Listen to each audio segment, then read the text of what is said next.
Hello বন্ধুরা, তোমাদের সবাইকে লাভ ইওর স্টাডি চ্যানেলে স্বাগত।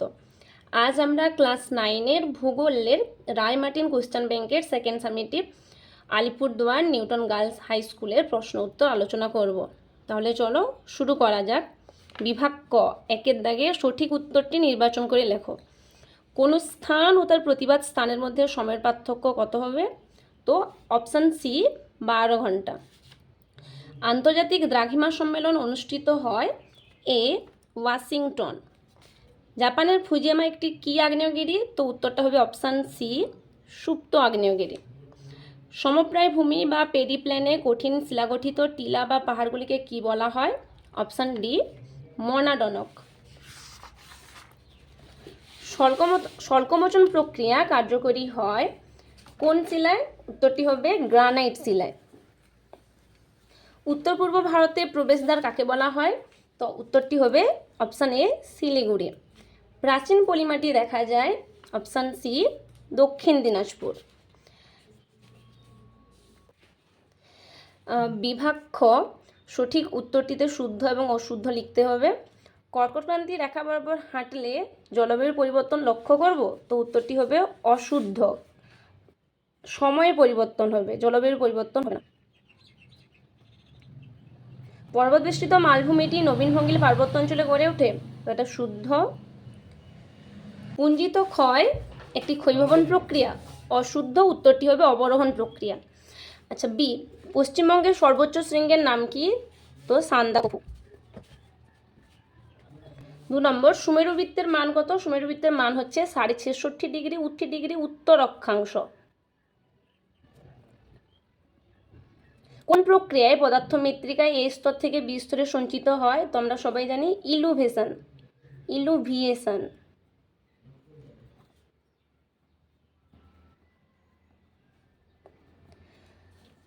সি, 5 শব্দটি প্রথম কে ব্যবহার করেন?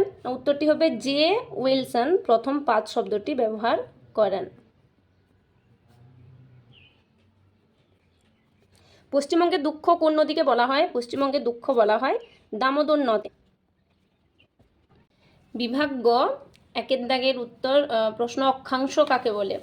তো এর উত্তরটা রায়মার্টিন সহায়িকার 107 নম্বর পৃষ্ঠার উভয় গোলার্ধে নিরক্ষরেখা থেকে উত্তর বা দক্ষিণে পৃথিবীর কোন স্থানের কৌণিক দূরত্বকেই সেই স্থানের অক্ষাংশ বলা হয়। অর্থাৎ নিরক্ষরেখার উত্তর বা দক্ষিণে অবস্থিত কোন স্থান পৃথিবীর কেন্দ্রে নিরক্ষীয় তলের সঙ্গে যে কোণ উৎপন্ন করে তাকেই আমরা অক্ষাংশ বলবো। উদাহরণস্বরূপ কলকাতার অক্ষাংশ 22 ডিগ্রি 34 মিনিট উত্তর। 108 পৃষ্ঠায়, ক্রোনোমিটার হলো সময় নির্ণয়কারী এক বিশেষ ধরনের ঘড়ি যা জাহাজের নাবিকদের কাজে লাগে। এই ঘড়ি গ্রিনিচের সময়কেই সূচিত করে, তবে এটি যে কোনো দ্রাঘিমারেখার স্থানীয় সময় অনুসারে ঠিক করা যায়। সাধারণত নাবিকরা এর সাহায্যে গ্রিনিচের সময় জেনে জাহাজের অবস্থান সম্পর্কে জানতে পারেন। পর্যায়ন প্রক্রিয়া কাকে বলে? তো এর উত্তরটা হচ্ছে সে রায়মার্টিন সহায়িকার 120 পৃষ্ঠার পর্যায়ন শক্তি বা বহির্জাত প্রক্রিয়া। ভূপৃষ্ঠের উপরিভাগে ক্রিয়াশীল যেসব প্রক্রিয়া থেকে বিভিন্ন প্রকার ভূমিরূপ গঠিত হয় সেই প্রক্রিয়াগুলিকেই বহির্জাত প্রক্রিয়া বা পর্যায়ন প্রক্রিয়া বলা হয়, এবং যে শক্তির দ্বারা এই ভূমিরূপ গঠিত হয় তাকে পর্যায়ন শক্তি বলে। একে আবার 3 ভাগে ভাগ করা হয়: অবরোহণ প্রক্রিয়া, আরোহণ প্রক্রিয়া, জৈবিক প্রক্রিয়া। আরোহণ প্রক্রিয়া নদী, বায়ু, হিমবাহ, ভৌমজল, সমুদ্র তরঙ্গ দ্বারা সঞ্চয় কার্যের মাধ্যমে নতুন ভূমিরূপ সৃষ্টি হয়, একে আরোহণ প্রক্রিয়া বলে। 2 নম্বর, অবরোহণ প্রক্রিয়া আবহবিকার, পুঞ্জিত ক্ষয় এবং ক্ষয় দ্বারা ভূমিরূপ ক্ষয়প্রাপ্ত এবং পরিবর্তিত হয়। নদী, বায়ু, হিমবাহ, রোদ, বৃষ্টি, আর্দ্রতা, সমুদ্র তরঙ্গ ইত্যাদির প্রভাবেই ভূমিরূপের বিবর্তন ঘটে, একেই অবরোহণ প্রক্রিয়া বলা হয়। আর জৈবিক প্রক্রিয়া উদ্ভিদ এবং প্রাণীর মৃতদেহ পচে হিউমাস সৃষ্টি হয়, যা ভূত্বকের মাটি সৃষ্টিকে ত্বরান্বিত করে। অন্যদিকে উদ্ভিদ প্রাণী যেমন ইঁদুর, ছুঁচো, খরগোশ জৈবিক আবহবিকারের ঘটিয়ে শিলার পরিবর্তন ঘটায়। সমস্থিতিক আলোড়ন বলতে কি বোঝো? এর উত্তরটা রায়মার্টিনের 148 পৃষ্ঠার। গ্রিক শব্দ আইসো অর্থাৎ সম এবং স্ট্রেটিক অর্থাৎ স্থির।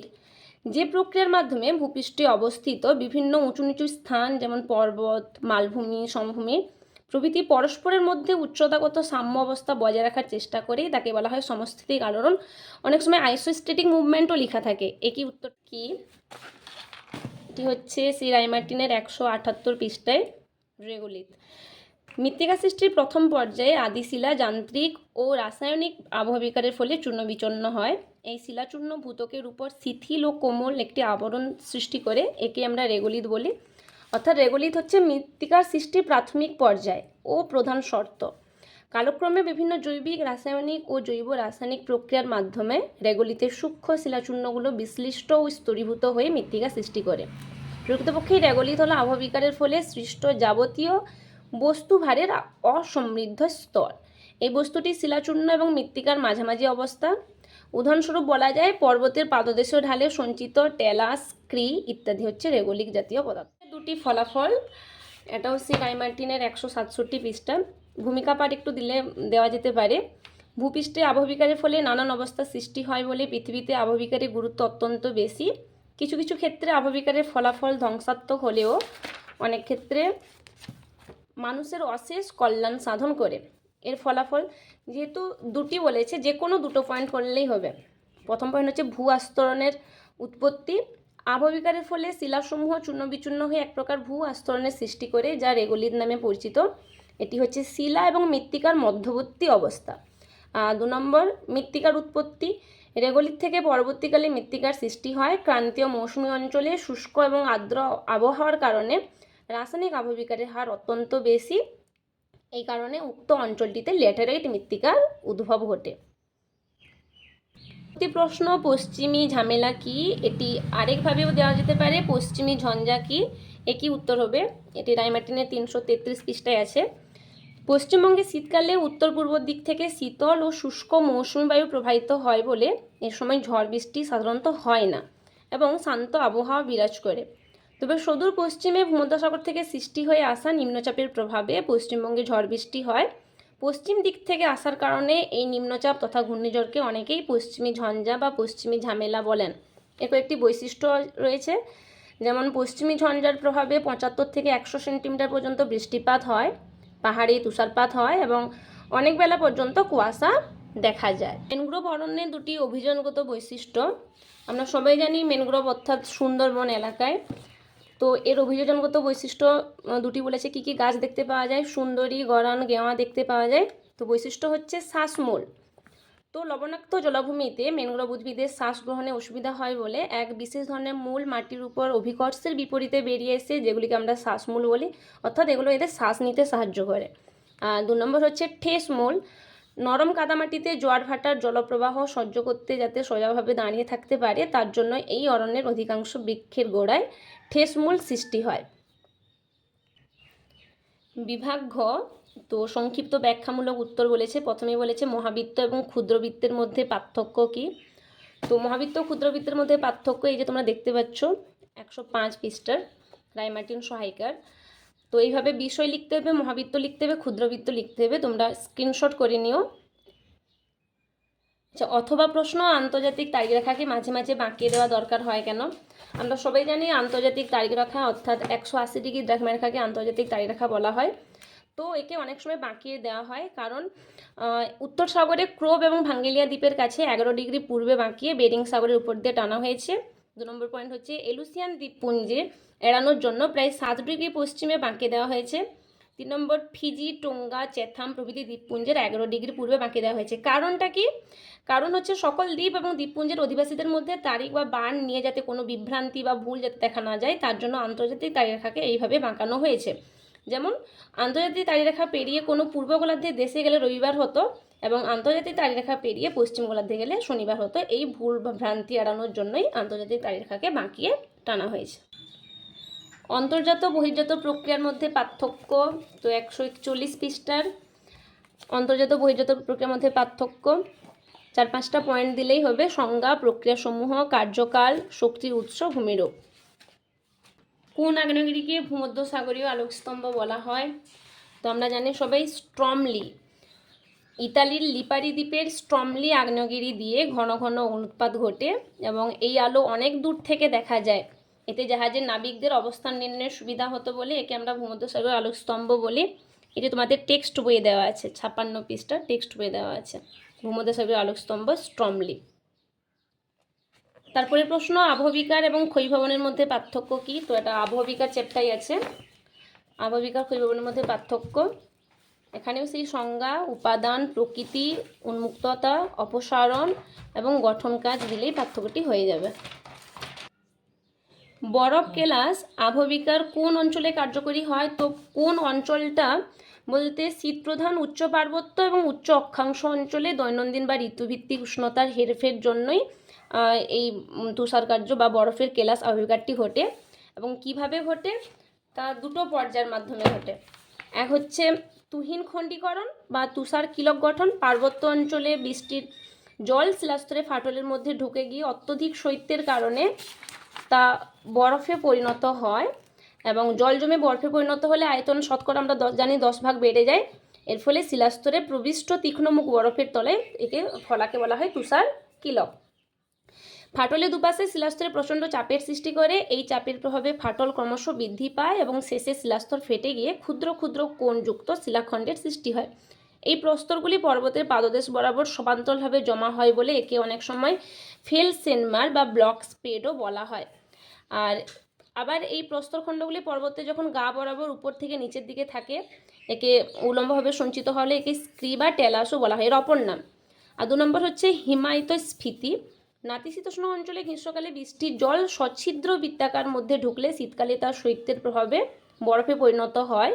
এর ফলে স্ফীত বরফের চাপে মাটি ফেটে যে আবহবিকার সংগঠিত হয় তাকে হিমায়িত স্ফীতি বলে।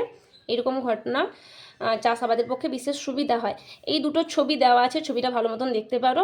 একটা হচ্ছে শিলার ফাটলের মধ্যে জলের অনুপ্রবেশ, আর একটা হচ্ছে বরফের চাপে কীভাবে শিলাটা ফেটে যাচ্ছে, এটা হচ্ছে তার উদাহরণ। উত্তরবঙ্গের নদ নদীর বৈশিষ্ট্য কি? আমরা সবাই জানি উত্তরবঙ্গের নদ নদীর কথা, অর্থাৎ তিস্তা, তোর্ষা, মহানন্দা, জলঢাকা এইসব নদীর কথা বলেছে। এখানে নদ নদীর বৈশিষ্ট্য হচ্ছে না, এই অঞ্চলে নদীগুলির বেশিরভাগই হিমবাহ বা প্রশোভন থেকে সৃষ্ট হয়। নদীগুলি মূলত দক্ষিণ এবং দক্ষিণ পূর্ব বাহিনী। নদীগুলি বরফ গলা জলে পুষ্ট এবং নিত্যবহ। নদীগুলি অত্যন্ত খরস্রোতা, ফলে জলবিদ্যুৎ উৎপাদনের উপযোগী। নদীগুলির খাত খুব গভীর এবং ভি আকৃতির ন্যায়। নদীগুলির বেশিরভাগই বাংলাদেশের যমুনা নদীর উপনদী এবং নদীগুলি বন্যাপ্রবণ। এখানকার নদীগুলি কোনোটাই সরাসরি সমুদ্রে মেশেনি বলে এখানে জোয়ার ভাটা হয় না। পশ্চিমবঙ্গের গ্রীষ্মকাল আর্দ্র এবং শীতকাল শুষ্ক হয় কেন? এর উত্তরটা সেই রায়মার্টিনে 330 পৃষ্ঠায় আছে। না, পশ্চিমবঙ্গের শীতকাল হচ্ছে শুষ্ক প্রকৃতির, গ্রীষ্মকাল হচ্ছে উষ্ণ আর্দ্র প্রকৃতির। এর বিভিন্ন কারণ আছে। পশ্চিমবঙ্গের শীতকাল কেন শুষ্ক হয়? তা হচ্ছে সূর্যের দক্ষিণায়ন।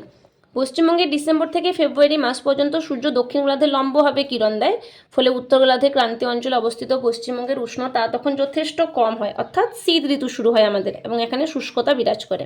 আর 2 নম্বর হচ্ছে তিব্বতের শুষ্ক শীতল বায়ুপ্রবাহ। দক্ষিণ গোলার্ধে প্রবল উষ্ণতার ফলে এই অঞ্চলে নিম্নচাপ কেন্দ্রের বায়ু শূন্যতাকে পূরণ করতে তিব্বত অঞ্চল থেকে শীতল এবং শুষ্ক বায়ু এই রাজ্যের উপর দিয়ে প্রবাহিত হয়, ফলে শীতকাল আমাদের শুষ্ক প্রকৃতির হয়। আর পশ্চিমবঙ্গের উষ্ণ আর্দ্র গ্রীষ্মকালেই আমাদের উষ্ণ থাকে, আবার বৃষ্টিপাতের সম্ভাবনা থাকে। তো প্রথম হচ্ছে লম্ব সূর্যরশ্মি। কর্কটক্রান্তি রেখার উপর সূর্যের লম্বভাবে কিরণ দেওয়ায় পশ্চিমবঙ্গের উষ্ণতা বৃদ্ধি পাওয়ায় সমুদ্র থেকে জলীয় বাষ্পপূর্ণ বায়ু প্রবেশ করে এবং মাঝে মাঝে কালবৈশাখী ঝড় হয়, ফলে আর্দ্রতা আমাদের বেড়ে যায়। 2 নম্বর হচ্ছে মৌসুমি বায়ুর প্রবেশ। মে মাসের শেষের দিকে বঙ্গোপসাগর থেকে জলীয় বাষ্পপূর্ণ অর্থাৎ মৌসুমি বায়ু পশ্চিমবঙ্গে প্রবেশ করায় উষ্ণতা প্রশমিত হয়ে আর্দ্রতা বৃদ্ধি করে, ফলে গ্রীষ্মকাল এ রাজ্যে উষ্ণ আর্দ্র জলবায়ু আমরা দেখতে পাই। বিভাগ 5 দাগের 1 চিত্রসহ প্রধান 2 প্রকার মালভূমির উৎপত্তি বর্ণনা করো। তাহলে তোমরা প্রথমেই মালভূমি কাকে বলে লিখতে পারো। না, সাধারণত সমুদ্র সমতল থেকে 300 মিটারের অধিক উচ্চতা সম্পন্ন, চারপাশে খাড়া ঢালযুক্ত এবং তরঙ্গায়িত উপরিভাগ বিশিষ্ট উচ্চভূমিকে আমরা মালভূমি বলি। তারপর যে কোনো 2 প্রকার মালভূমির বর্ণনা দিতে পারো, পর্বতবেষ্টিত মালভূমি, লাভা মালভূমি। পর্বতবেষ্টিত মালভূমি না, যে সকল মালভূমির প্রায় চারদিকেই পর্বত দ্বারা বেষ্টিত হয় তাকে বলা হয় পর্বতবেষ্টিত মালভূমি। এর সৃষ্টির কারণ কি? না, পাত সঞ্চালনের ফলে অর্থাৎ গিরিজনী আলোড়নের ফলে ভঙ্গিল পর্বত সৃষ্টির সময় পর্বতের মধ্যবর্তী নিচু অসমতল ভূমি প্রবল পার্শ্বচাপে উঁচু হয়ে পর্বতবেষ্টিত মালভূমি সৃষ্টি করে। এর বৈশিষ্ট্য কি? না, এখানে ভঙ্গিল পার্বত্য অঞ্চলে এই মালভূমি দেখা যায়। এগুলি অধিক উচ্চতা বিশিষ্ট হয়। মালভূমিগুলি পাললিক শিলায় গঠিত হয় এবং এতে জীবাশ্ম থাকতে পারে। চারিদিক পর্বতবেষ্টিত হয়, এখানকার পরিবেশ শুষ্ক প্রকৃতির হয়। তারপর ছবিটা দিয়ে দেবে, এইটা ছবি দিয়ে উদাহরণ কী হবে? তিব্বত মালভূমি, পামির মালভূমি, যেটি হচ্ছে উচ্চতম মালভূমি। 2 নম্বর মালভূমি হচ্ছে লাভা মালভূমি। না, ভূপৃষ্ঠের ক্রমাগত লাভা সঞ্চয়ের ফলে যে মালভূমি সৃষ্টি হয় তাকে লাভা মালভূমি বলা হয়। সৃষ্টির কারণ ভূত্বকের কোনো ফাটল বা ছিদ্রপথ দিয়ে ভূগর্ভের উত্তপ্ত ম্যাগমা ধীরে ধীরে বিদার অগ্নুৎপাতের মাধ্যমে ভূপৃষ্ঠের বাইরে বেরিয়ে এলে যে মালভূমি সৃষ্টি করে ওই মালভূমিটাই হচ্ছে লাভা মালভূমি। এর বৈশিষ্ট্য কি না, সাধারণত মহাদেশের অভ্যন্তরে এই মালভূমি দেখা যায়।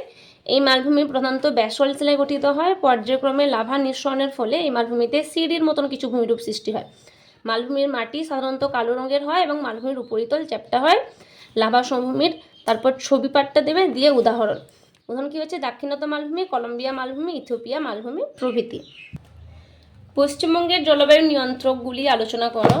তো এটি সেই রায়মার্টিনের 316 পৃষ্ঠায় পশ্চিমবঙ্গের জলবায়ু নিয়ন্ত্রক। এক হচ্ছে অক্ষাংশ। না, অক্ষাংশের তারতম্যের সঙ্গে সঙ্গে জলবায়ুর পরিবর্তন দেখা যায়। কর্কটক্রান্তি রেখা পশ্চিমবঙ্গের পুরুলিয়া, বাঁকুড়া, পূর্ব বর্ধমান, পশ্চিম বর্ধমান এবং নদিয়া জেলার উপর দিয়ে প্রসারিত। এর ফলে আমাদের জলবায়ু হচ্ছে উষ্ণ প্রকৃতির। 2 নম্বর হচ্ছে হিমালয় পর্বত। এ রাজ্যের উত্তরে হিমালয় পর্বত অবস্থিত, অর্থাৎ আর্দ্র দক্ষিণ পশ্চিম মৌসুমী বায়ু এই পর্বতে বাধা পেয়ে এই রাজ্যে শৈলক্ষে বৃষ্টিপাত ঘটায়। আবার সাইবেরিয়ার অতি শীতল বায়ু এই পর্বতের বাধা পায় বলে আমাদের রাজ্যে শীতের তীব্রতাও কম। 3 নম্বর হচ্ছে ভূমির উচ্চতা। ভূপৃষ্ঠ থেকে উপরের দিকে উচ্চতা বৃদ্ধির সঙ্গে সঙ্গে উষ্ণতা কমতে থাকে, ফলে অধিক উচ্চতায় অবস্থিত হয় দার্জিলিং ও শীতল প্রকৃতির, আবার কম উচ্চতার জন্য কলকাতা জলবায়ুর উষ্ণ প্রকৃতির হয়। 3 নম্বর হচ্ছে বায়ুপ্রবাহ। বায়ুপ্রবাহ পশ্চিমবঙ্গের জলবায়ুকে নিয়ন্ত্রণ করে। যেমন দক্ষিণ পশ্চিম মৌসুমের প্রভাবে পশ্চিমবঙ্গে বর্ষাকালে বৃষ্টিপাত হয়, শীতকালে উত্তর পূর্ব মৌসুমের প্রভাবে পশ্চিমবঙ্গে ঠান্ডা পড়ে, গ্রীষ্মকালে স্থানীয় বায়ু অর্থাৎ লু প্রভাবে এ রাজ্যে তাপপ্রবাহ চলে, আবার কালবৈশাখীর প্রভাবে মাঝে মাঝে ঝড় হয়, বৃষ্টি হয়, শিলাবৃষ্টি হয়। শীতকালে মাঝে মাঝে পশ্চিম দিক থেকে আগত বায়ুর প্রভাবে বৃষ্টি হয়। 5 নম্বর হচ্ছে সমুদ্রের প্রভাব। জলভাগের তাপ গ্রহণ এবং বিকিরণ ক্ষমতা কম হওয়ায় সমুদ্র তীরবর্তী অঞ্চলে জলবায়ু সমভাবাপন্ন হয়, আবার সমুদ্র থেকে দূরের জলবায়ু চরমভাবাপন্ন হয়। যেমন বঙ্গোপসাগর থেকে অবস্থানের জন্য পূর্ব মেদিনীপুর জেলার জলবায়ু সমভাবাপন্ন, অন্যদিকে সমুদ্র থেকে দূরে অবস্থানের জন্য পুরুলিয়া, বাঁকুড়া জেলার জলবায়ু হচ্ছে চরমভাবাপন্ন।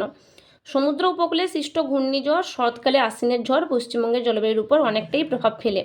আর 6 নম্বর পয়েন্ট হচ্ছে মৃত্তিকা।